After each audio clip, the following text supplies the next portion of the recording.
Masih ingat dengan pernyataan Cak Nung dulu yang mengatakan bahwa Pak Jokowi adalah Firaun dan Luhut bin Sarpanjaitan adalah Haman.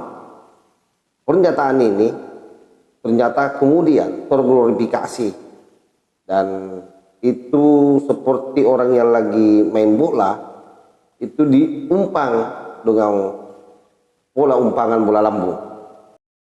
Yang waras tidak boleh mengalah terhadap mereka para pencuri agama yang menjadikan agama sebagai alat politik. Assalamualaikum warahmatullahi wabarakatuh. Om Swastiastu, Namo Buddhaya, salam kebajikan. Sahabat-sahabat Lagi Sembilang yang saya hormati dimanapun juga berada, yang akhirnya kemudian beberapa hari setelah kejadian itu Anies Baswedan berkunjung ke Banten, lalu mantan gubernur Banten diteror menurutnya dengan ular. Hal ini kemudian membuat para dai-dai kadrung melakukan glorifikasi, salah satunya itu Ustaz Andri Kurniawan yang memang saya anggap Ustaz ini adalah Ustaz Sableng.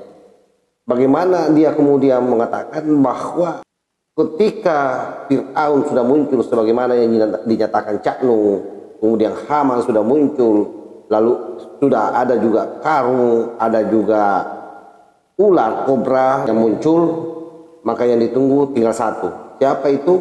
Adalah Nabi Musa. Ustaz Kadrung Andri Kurniawan mengglorifikasi ini dan dengan tegas mengatakan bahwa insya Allah 2024 akan muncul Nabi Musanya. Kita lihat videonya. Sampai MH Ainun Najib menyatakan ini Fir'aun. Ya. Fir'aunnya sudah ada, Hamannya sudah, Korunnya sudah, ular kobranya sudah. Yang di Banten itu ular kobra kan, sebelum Anies datang kan mantan gubernur Banten kan ditebari ular kobra. Berarti tinggal Musa dan tongkatnya yang belum, ya kan? Ya mudah-mudahan Allah munculkan itu, ya kan? Karena Allah menegaskan, jadi sunnatullah itu berlaku sejak dulu, dan kalian tidak akan pernah menemukan atau melihat perubahan akan sunnatullah. Artinya Allah menegaskan sejarah akan berulang. Kalau dulu ada zaman Fir'aun, sekarang juga muncul lagi, ya kan? Nah sekarang tinggal Musa dan tongkatnya yang belum. Ya mudah-mudahan 2024 Allah akan munculkan, insya Allah. Amin ya rabbal alamin. Salah satu kelebihan daripada ustaz-ustaz kadrung itu adalah lihai memainkan tata kata sama dengan calon presidennya. Sesuatu yang tidak nyambung disambung-sambungkan, yang tidak cocok dicocok-cocokkan, akhirnya muncullah cocologi. Tetapi apapun itu, sepertinya memang pernyataan Cak Nung itu dulu adalah bagian daripada pola komunikasi publik yang sudah bisa diprediksikan bahwa ini akan terglorifikasi sampai ke sana. Sebutlah misalnya apa yang disampaikan oleh Ustaz Sableng tadi ini, yang dengan begitu berani mengambil kesimpulan bahwa di tahun 2024 akan muncul Musa. Kenapa katanya muncul Musa? Ya karena Fir'aun sudah ada, Haman sudah ada, Qarun sudah ada, lalu sudah ada ular kobranya, tinggal Musanya. Nah ini menjadi premingan yang luar biasa oleh para kadrung untuk agenda tahun 2024. Dan ini baru awal, kita akan melihat berbagai macam pola yang dimainkan nanti. Oleh karena itu yang saya mau sampaikan dengan adanya video ini, kita berharap tidak ada lagi ustaz-ustaz atau orang yang merasa ulama mengeluarkan pernyataan yang kontroversi seperti yang dilakukan oleh Cak Nung. Karena kalau sudah menjadi konsumsi publik, maka itu cenderung menjadi liar dan diterjemahkan oleh orang semaunya. Kita juga tidak tahu, atau jangan-jangan memang Cak Nung maunya diglorifikasi sampai ke sana. Karena bagaimanapun juga kalau kita tracking bagaimana komunikasi publik yang disampaikan Cak Nung keluar, terutama di depan jamaah-jamaahnya, itu memang lebih banyak melakukan pendegradasian terhadap pemimpin, pendegradasian terhadap negara, dan termasuk ke ulama-ulama NU. Artinya apa? Ada satu sistem strategi komunikasi yang terbangun secara sistemik dan masif. Hal inilah yang dijadikan peluang oleh para ustaz-ustaz kadrun untuk menyerang pemerintah. Sebagaimana yang kita tahu bahwa ketika Cak Nun mengungkapkan pernyataan Fir'aun, seketika Jokowi diserbu, Amin Rais mengeluarkan komentar, Rizal Ramli mengeluarkan komentar. Nah, saat ini serangan itu ditingkatkan untuk tahun 2024. Sebab itulah kita jangan sampai kemudian berdiam diri. Narasi-narasi kotor seperti ini harus kita lawan.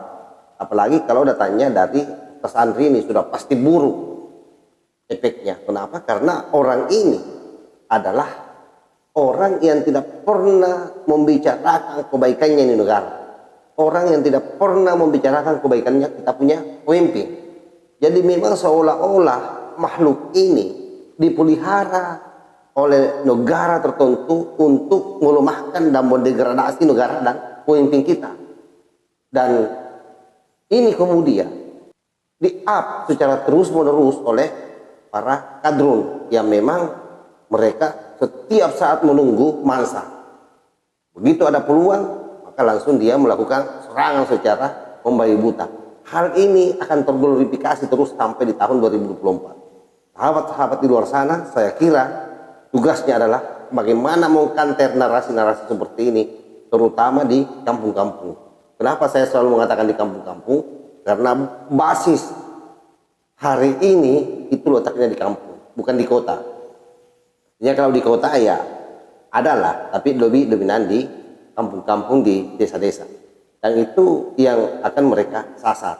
Apalagi kita tahu bahwa media sosial hari ini itu semua sudah terakses sampai di desa-desa. Jadi dengan mudah seluruh informasi itu dia masifkan, dia glorifikasi.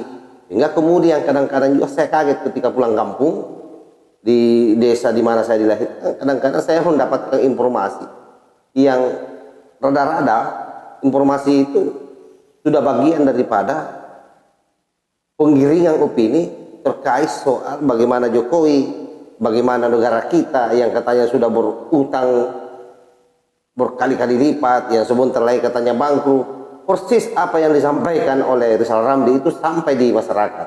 Termasuk heboh pernyataan soal Firaun ini, di mana masyarakat juga sudah banyak yang kemudian salah persepsi soal itu. Dan juga misalnya orang yang mengagumi Cak Nun, itu kemudian justru mau nambah-nambah cerita itu. Nah inilah bahayanya di dalam era demokrasi, di dalam era dunia digital seperti ini. Kalau kita tidak kuat memberikan pengawalan, maka pasti akan kalah. Maka pasti akan terdegradasi. Maka pasti akan menimbulkan efek yang bisa saja negara ini akan runtuh. Oleh karena itu sekali lagi ayo kita semua bahu-membahu bagaimana menetralkan setiap ada informasi yang beredar di publik agar itu kemudian menjadi hal yang positif sampai di telinga masyarakat. Wallahul muwaffiq ila aqwamit thariq. Wassalamualaikum warahmatullahi wabarakatuh. NKRI harga mati, tentara milik kita.